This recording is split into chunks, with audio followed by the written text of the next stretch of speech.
Bom dia, estamos começando o programa nosso de todo domingo. Na verdade, faltou um, né? Teve um que eu não consegui fazer. Mas o programa Comunidade, que se propõe a todo domingo trazer uma oração e uma mensagem do Evangelho. O Evangelho de hoje é maravilhoso. O Evangelho de Lucas, capítulo 18, versículo do 1 ao 8. E vamos começar a fazer a nossa oração, entregando a Deus nosso domingo, as intenções do nosso coração, as suas intenções, as intenções da sua família. Em primeiro lugar, vamos trazer as enfermidades, os enfermos da sua família.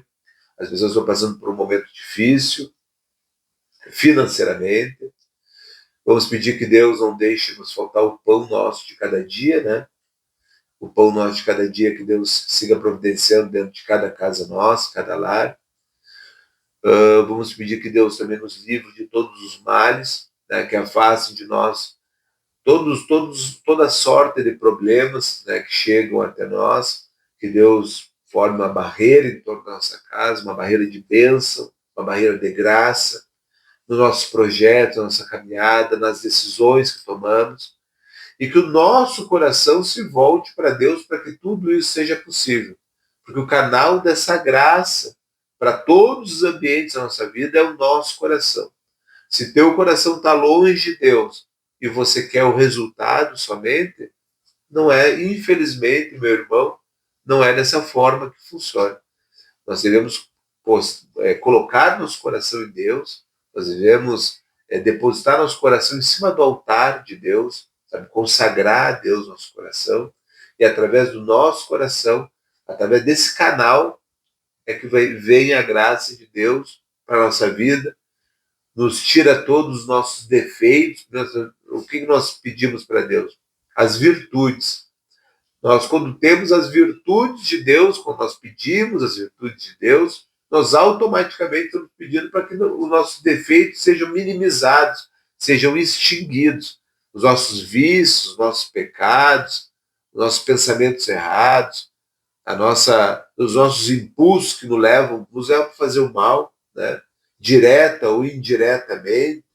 Às vezes a pessoa diz, mas uma fofoca, o que tem de mal? Não é um mal direto, mas aquela palavra lançada, aquele fuxico, aquela presunção da intenção de uma pessoa, baseada em algo que aconteceu na vida dela, pode gerar uma confusão grande para aquela pessoa, pode gerar um problema. E a gente sabe que o nosso comentário na fofoca ele é maldoso. A gente sabe que as coisas que a gente faz, no fundo da nossa consciência, sabe que aquilo que a gente está fazendo é errado. Então, pedir para Deus que tire esses defeitos do nosso coração, que tire essas barreiras do nosso coração, para que a gente se aperfeiçoe à imagem do Cristo. Vamos botar nosso objetivo lá em cima, lá no Cristo, e vamos tentar atingir esse nosso objetivo. Com muita alegria, porque a alegria vem de Cristo. A brincadeira sadia, não a brincadeira maliciosa, ela vem de Cristo. A alegria vem de Cristo. O prazer de conviver com os irmãos, de conviver com alegria, vem de Cristo.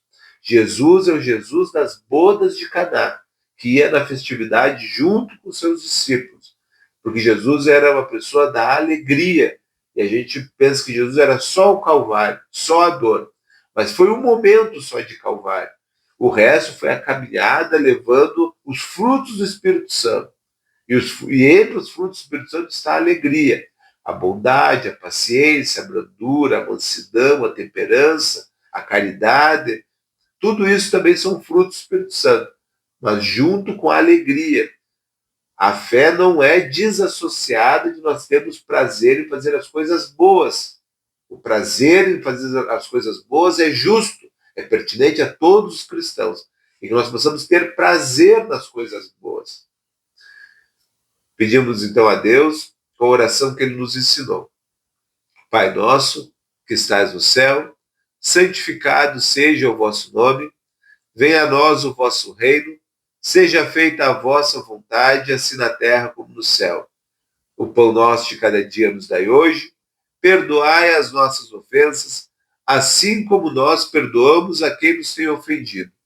E não nos deixeis cair em tentação, mas livrai-nos do mal. Amém. A alegria do Senhor é a nossa força. Amém. Aleluia. E a palavra de hoje está em Lucas, capítulo 18, versículo do 1 ao 8. Vou botar o microfone mais perto para ficar melhor. Lucas, capítulo 18, versículo 1 diz assim: Contou-lhes ainda uma parábola, para mostrar a necessidade de orar sempre, sem jamais esmorecer. Havia numa cidade um juiz que não temia a Deus e não tinha consideração para com os homens.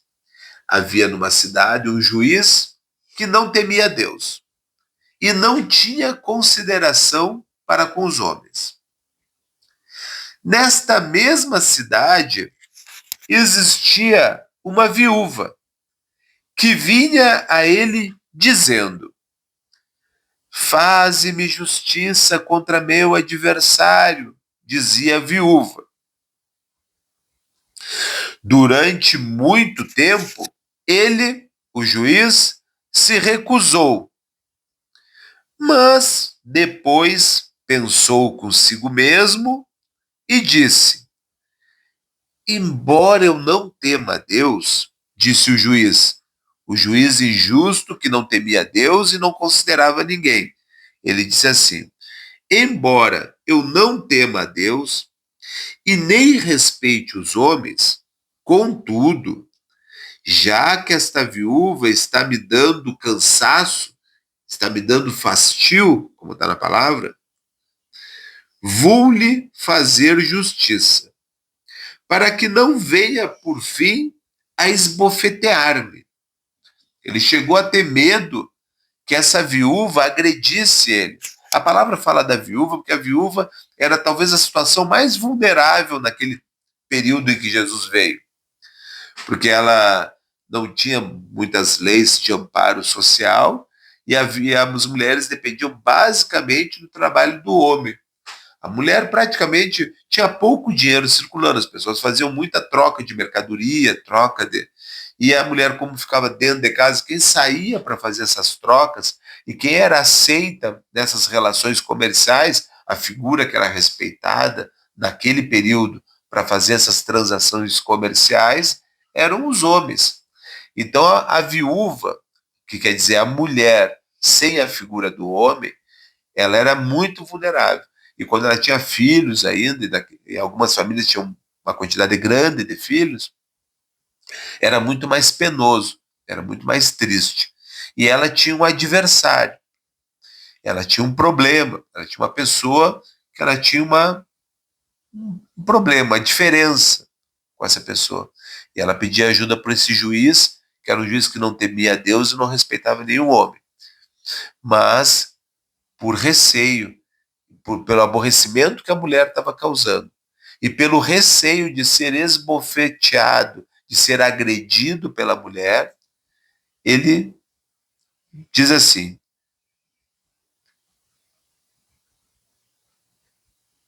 vou lhe fazer justiça. Vou fazer o que é justo para ela. Vou lhe fazer justiça.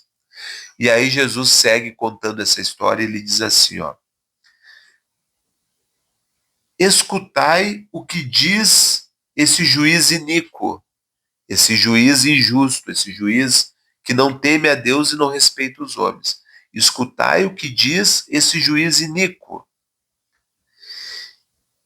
E Deus, e ouvindo isso, considere, Deus não faria justiça a seus eleitos que clamam a ele dia e noite? Deus não faria justiça com as pessoas que também pedem insistentemente, que nem a viúva pediu para o juiz, mesmo o juiz sendo injusto, não sendo temente a Deus, não tendo apreço pelos homens, ele fez justiça com a viúva. E Deus, será que não faria justiça a seus eleitos que clamam a ele dia e noite? Mesmo que os faça esperar, mesmo que nós soframos até com a angústia da espera por aquilo que nós almejamos, por aquilo que queremos, por mais que nós soframos angústia, será que Deus não acabará fazendo a obra dele se nós não esmorecemos na oração, se nós seguimos pedindo justiça, que nem a viúva pediu para o juiz? Digo-vos, diz Jesus, digo-vos, que lhes fará justiça muito em breve.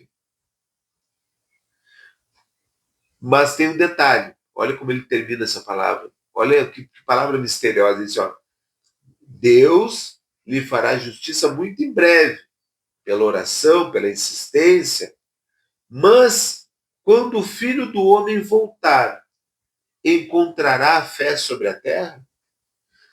Será que o homem terá fé ainda para entregar o seu propósito diante de Deus e pedir a Deus com fé mesmo sobre aquilo que ele precisa?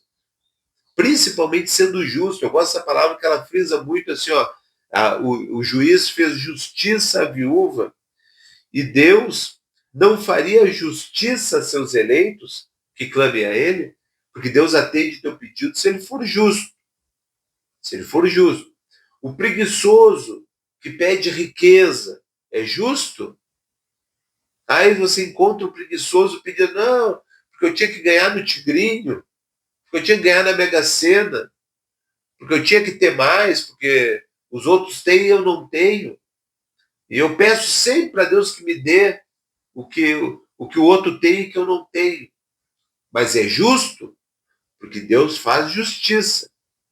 Deus te dá aquilo que é justo.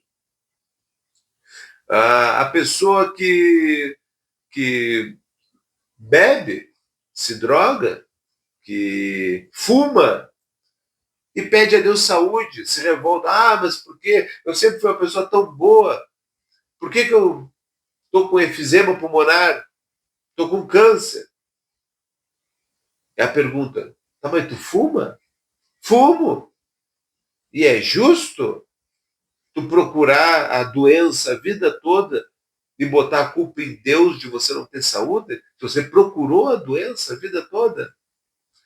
O que mais a gente pode dar de exemplo? Sei lá, alguém que não sai do lugar, não se mexe, um preguiçoso que não caminha. Ah, mas eu queria conhecer a Europa. Então vai no mercado para comprar um pão para tua mãe ou para os teus filhos, mas tu quer conhecer o mundo e quer que Deus providencie, que tu venha um jato, estaciona na tua casa para você viajar. Não se mexe para nada e fica esperando de Deus uma mágica. Aí é aquela coisa que as pessoas às vezes veem Deus como se fosse um Papai Noel, como se fosse uma figura muito semelhante ao Papai Noel, ao gênio da lâmpada, a uma figura folclórica. E Deus não é uma figura folclórica. Deus é um Deus vivo, um Deus de verdade. Um Deus que, com aquilo que Ele quer te dar, me dar, nos dar para a nossa vida, vem junto uma lição que a gente acabe parando da eternidade.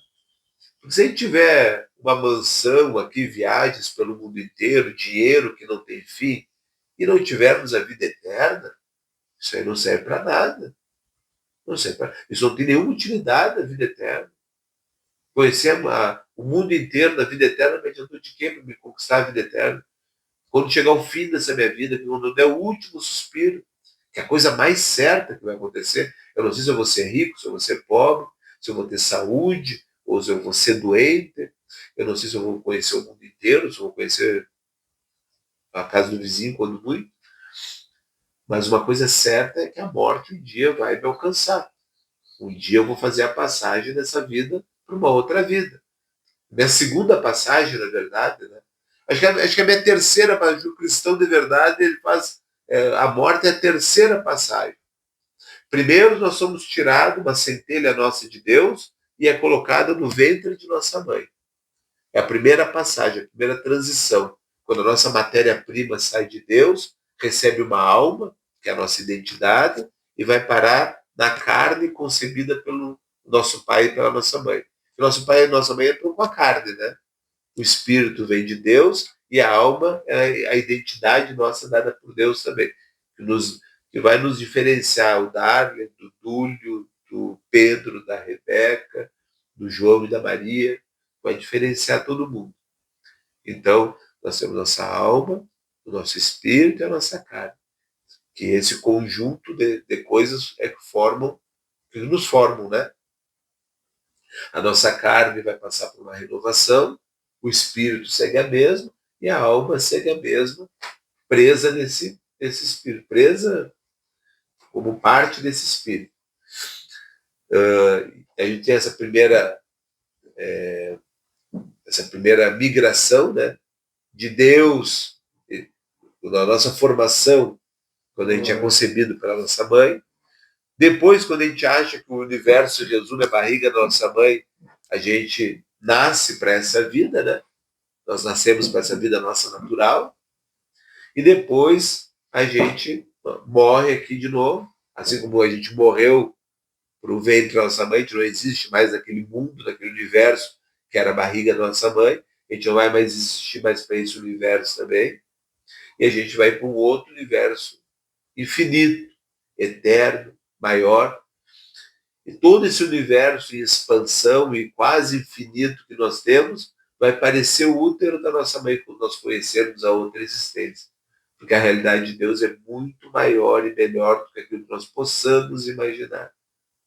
Então, a gente vai parar de ver como que por um espelho, como diz Paulo, né? Hoje enxergamos como por um espelho, como uma visão embaçada. O espelho, na época de Paulo, hoje nós temos o vidro e aquele metal por trás que dá uma imagem 100%. Mas o espelho, na época de Paulo, era um metal polido, muitas vezes, ou quase sempre. Era um metal polido em que tu via a tua imagem, mas via como se fosse na lâmina de água. Assim, tu via uma imagem meio distorcida. Então ele fala, né? Nós vemos como quem vê por um espelho. Mas um dia veremos face a face. Veremos Deus em 3D, né? Ao vivo e a cores. Né? Então, é para isso que a realidade desse mundo nos prepara e nos encaminha. Então, aquilo que nós pedimos a Deus tem que ser justo e tem que ser pedido na oração insistente, na oração da viúva, no pedido que ele seja tão impetuoso, o nosso pedido tem que ser tão impetuoso, tão cheio de fé, que se fosse um juiz que estivesse diante da gente, esse juiz ficasse com medo de ser esbofeteado. Porque Jesus dá esse exemplo, né? É um pedido com tanta impetuosidade que o juiz que está à nossa frente ele fica com medo de ser esbofeteado. Então, olha como esse clamor a Deus deve ser um clamor feito com sangue no olho, de todo o nosso coração, com toda a nossa alma e com todas as nossas forças. Amém? Aleluia. Permaneça sempre na paz do Senhor. Um bom domingo a todos.